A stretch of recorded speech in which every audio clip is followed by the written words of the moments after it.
Today, we're diving into a source that makes a pretty bold claim that a new, sophisticated system of control is quietly being built in Latin America. And this system, it argues, doesn't use armies or tanks. Instead, it uses a unique mix of diplomacy, technology, and finance. It all starts with four pieces that, at first glance, seem to have absolutely nothing to do with each other. First up, we've got an organization called CC35. On the surface, it looks like a pretty standard diplomatic club for mayors of capital cities, all focused on tackling climate change. Seems harmless enough, right? Second, there's a tech company called Satellogic. Now these guys have built a seriously powerful satellite network that can create a high-resolution map of the entire planet every single day. The third piece is all about the money. It's a cryptocurrency called Tether, which is basically a digital version of the US dollar. In Latin America, it's become a huge deal, almost like a parallel financial system. And finally, the last piece of the puzzle is this really controversial experiment down in Honduras called Prospera. It's what they call a startup city, and it's basically a privatized zone with its own laws, its own police, the whole shebang. So, a mayor's club, a satellite company, a digital dollar, and a private city. What on earth could possibly connect them? Well, according to the source material we're digging into, they aren't separate at all. They're all gears in a single coordinated machine. So, yeah, let's dive in and see how it supposedly works. Okay, let's break this down layer by layer. The first one is political, and the core idea here is a strategy designed to go around national governments completely, to fundamentally change who holds the power to make deals. They call it the subnational bypass. And this is where that mayor's club, CC35, comes in. You see, instead of dealing with presidents or national governments, who can be difficult or slow things down, this strategy goes straight to the local level, mayors and governors.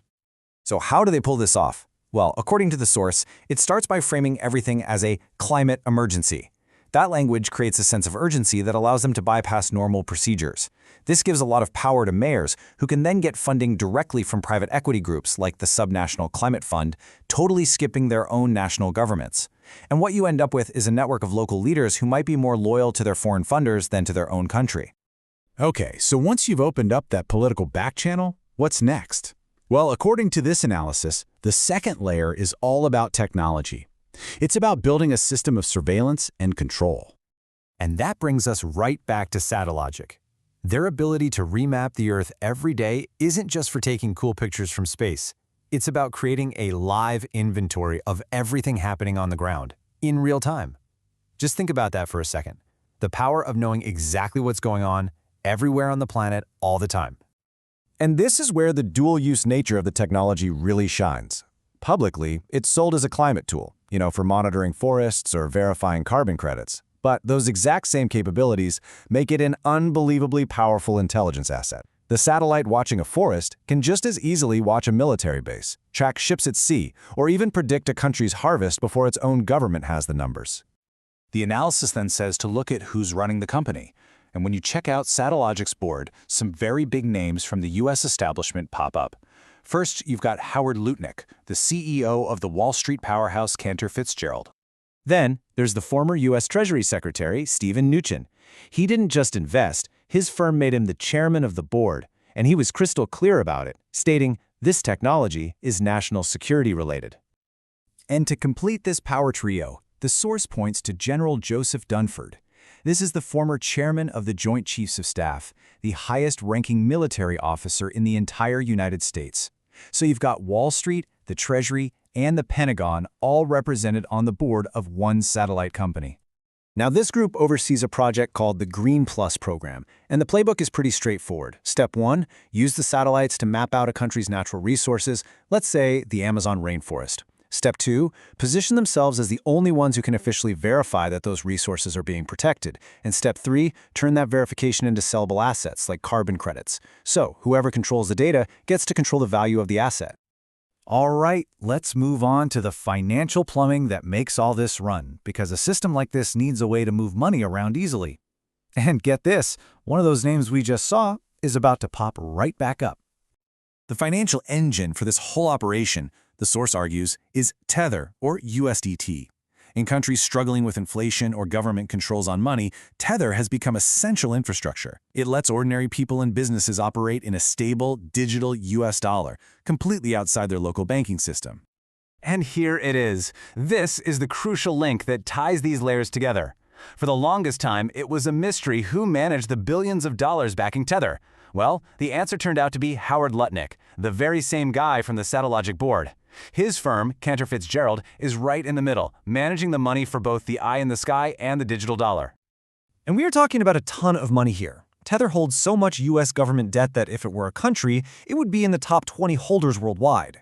We're talking more than countries like Germany or South Korea. It has become a serious player in the US financial system itself. So we've got the political bypass, the surveillance tech, and the digital money. How does this all come together in the real world? Well, the source points to one very specific and pretty radical example of the system in action. This brings us to Honduras Prospera. It's a privately run city-state, a so-called charter city, backed by some of the biggest names in Silicon Valley. It literally operates with its own laws, its own tax system, everything, all inside the borders of Honduras. But here's the kicker.